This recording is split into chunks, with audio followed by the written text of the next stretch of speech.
What if your life had meaning, even in suffering? What if, in the middle of loss, pain, or chaos, you could still hold on to hope, not because everything was fine, but because you found purpose inside the pain?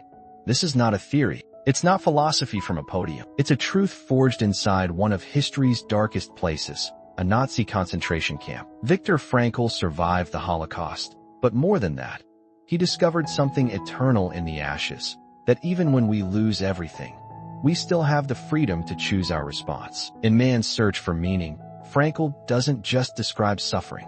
He reframes it. He offers us a mindset so profound, it's helped millions survive their own personal prisons. So if you're feeling lost, stuck, or searching for why, this is your invitation to keep listening. Let's rediscover the power of meaning, not just as an idea, but as a lifeline. Frankl's insights are rooted in brutal reality. He wrote this book after enduring Auschwitz, Dachau, and other concentration camps. But this isn't a book about trauma. It's a book about transcendence. At the core is one belief: those who have a why to live can bear almost anyhow. This is the foundation of logotherapy, Frankl's psychological approach. It says that the primary human drive is not pleasure, as Freud claimed, or power, as Adler proposed, but meaning. We suffer when our lives feel empty, when we can't answer, why am I here? But when meaning is present, even unbearable pain becomes bearable. Frankl teaches that meaning is not something we wait for. It's something we can actively discover, even in suffering. And he introduces 3 ways we can do that.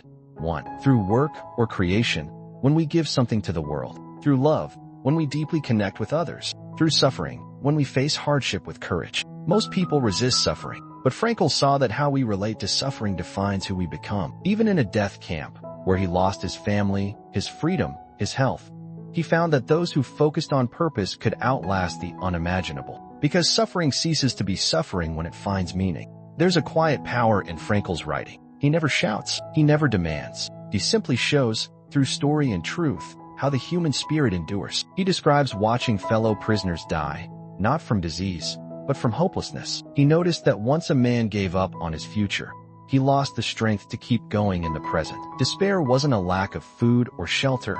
It was a lack of vision. So Frankl held on to small goals, imagining his wife's face, rewriting his manuscript in his head, giving encouragement to fellow prisoners. And in doing so, he reclaimed something the Nazis couldn't touch: his inner freedom. He writes, "Everything can be taken from a man, but one thing, the last of the human freedoms, to choose one's attitude in any given set of circumstances." That's not just poetic. It's powerful. He also warns of the existential vacuum, a modern epidemic of boredom, apathy, and purposelessness. In today's world, people are more free than ever, but also more anxious, more lost, more depressed. Because without meaning, freedom becomes weightless. Frankl calls us back to the sacred responsibility of choosing purpose, to stop asking, "What do I want from life?" and instead ask, "What does life want from me?" So how do we apply Frankl's wisdom in a world that's so different from his? It starts not by looking outward, but inward. Because meaning isn't found on a map.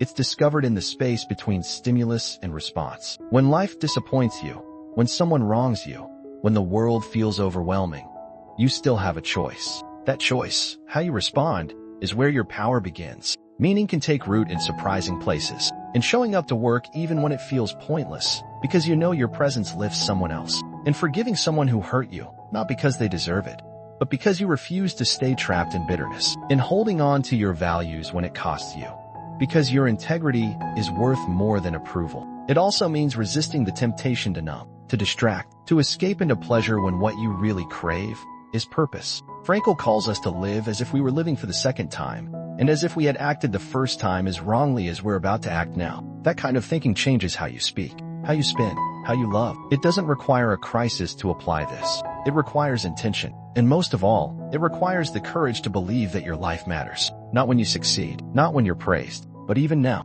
even here. Frankl wrote this book in 9 days, but he lived it.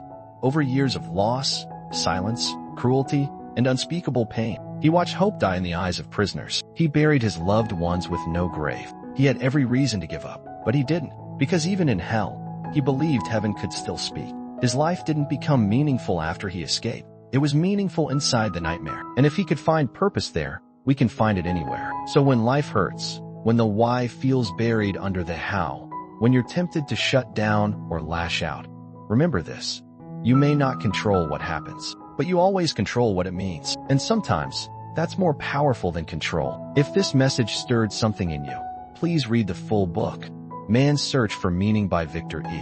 Frankl. It's not long, but it will stay with you for a lifetime. The link to purchase the book is in the video description. And if you want more TED-style book journeys crafted to bring light, hope, and soul-deep insight, subscribe to Book Snap, because your life matters, not someday, today.